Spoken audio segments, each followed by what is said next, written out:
Assalamu alaikum dear viewers, I am Tayyab Ali. Welcome to my channel Chess Essentials. In the previous video we have discussed the power of two bishops.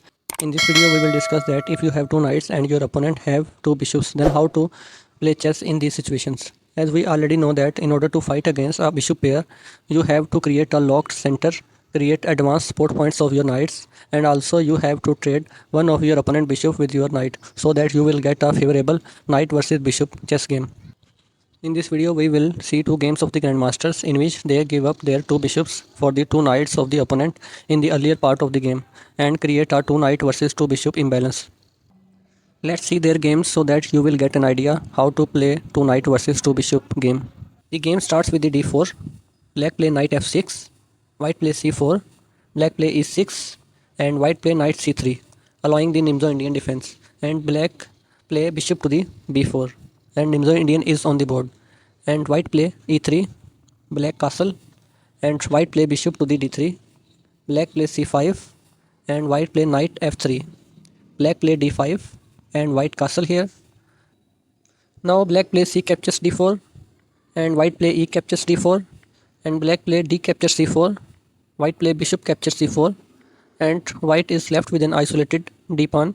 Here black give up his bishop pair and play the move bishop captures c3 and white play b captures c3 and black play queen to the c7 attacking the bishop, and white queen goes to the e2, black play knight to the d7 and white play d2, black play b6 and white play bishop to the d3, black play bishop to the b7 and white play c4, black play rook a to the c8 and white play rook a to the c1. Now black play the shocking move bishop captures f3 and white recapture with the queen, and you guys can see that black give up his two bishops and form a two knight versus two bishop imbalance. Here white is in advantage because white bishops cover the open diagonals and also white pawns are covering very important squares and they don't allow the black knights to move forward.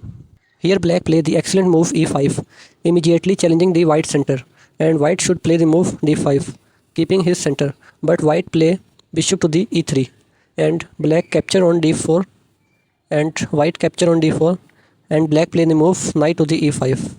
Now white has to give his bishop and white play queen to the f5 and black knight capture the bishop on d3 and white queen capture on d3, and now black play rook f to the d8 and white play queen to the c3 and black play knight to the e4 and white play queen to the b2, black play knight to the c5 and white play queen to the c3, black play knight to the e6 and white play bishop to the e3.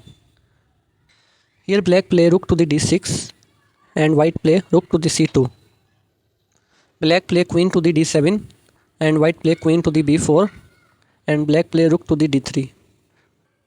Here white play the move a4 and white starts to create some problems for the black on the queen side, and black now start his attack on the king side and play the move f5, and now black's threat is to play the move f4.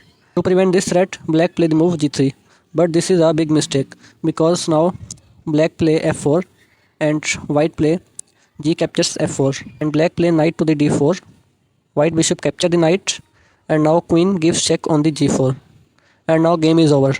White play king to the h1 and black play queen to the f3 check and white play king to the g1, and now black play rook to the c6. Black is threatening to play the move rook to the g6 so that he will checkmate the white king, and white play the move f5 to prevent this rook maneuver, and black play rook capture d4. Here white play h3 and black play rook to the g4 check, and now white resign because after h captures g4 and queen capture g4 check, white king will be checkmate.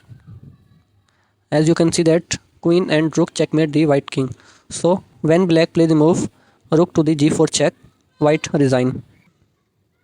So in this game you guys have seen that in the early part of the game black give up his bishop pair for the two knights of the white, and then he trade one of his knight with one of the bishop of the white and form a position in which his knight start dominating the board, and soon black win this game. Now let's see another game, and in this game you guys will see that white will again contain 2 bishop and black will again contain 2 knight. And now we will see another battle between the 2 knights and 2 bishops. Now let's start the game. The game starts with the d4. Black play knight f6, white play c4, and black play e6, white play knight c3, allowing the Nimzo Indian, and black play bishop to the b4, and Nimzo Indian is on the board, and white play e3, black play castle, and white play bishop to the d3, and black play c5, and white play knight f3, and black play d5, and white castle here. Same moves are played by the both sides as in the game 1. Now black play d captures c4, white play bishop captures c4, c captures d4, and e captures d4. Same position as in the game 1. Black play b6 and white play bishop to the g5. Black play bishop to the b7 and white play rook to the e1. Black play knight b to the d7 and white play rook to the c1. Rook to the c8 and bishop to the d3.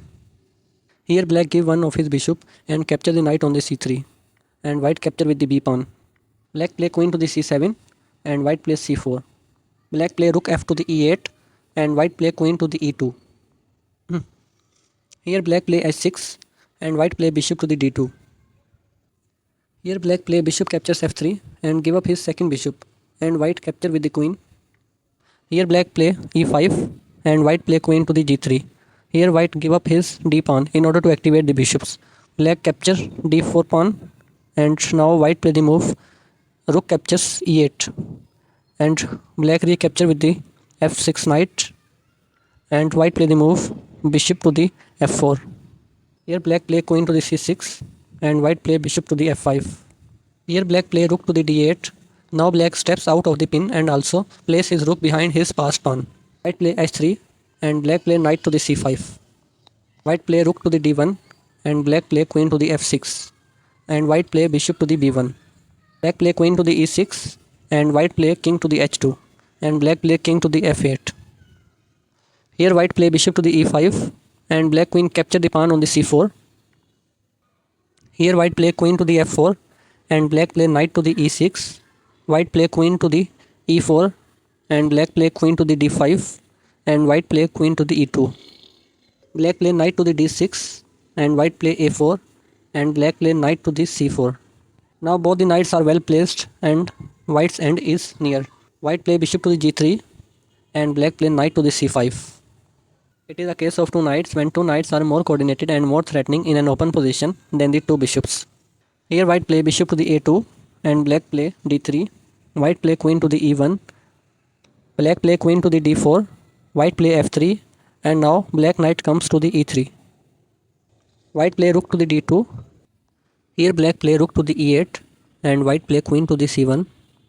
Black play knight captures a4 and white play king to the h1. Black play knight to the c5. White play bishop to the f2 and black play queen to the e5. Here white play bishop to the b1 and black play king to the g8, and white resign. Here white resign because white's position is very difficult.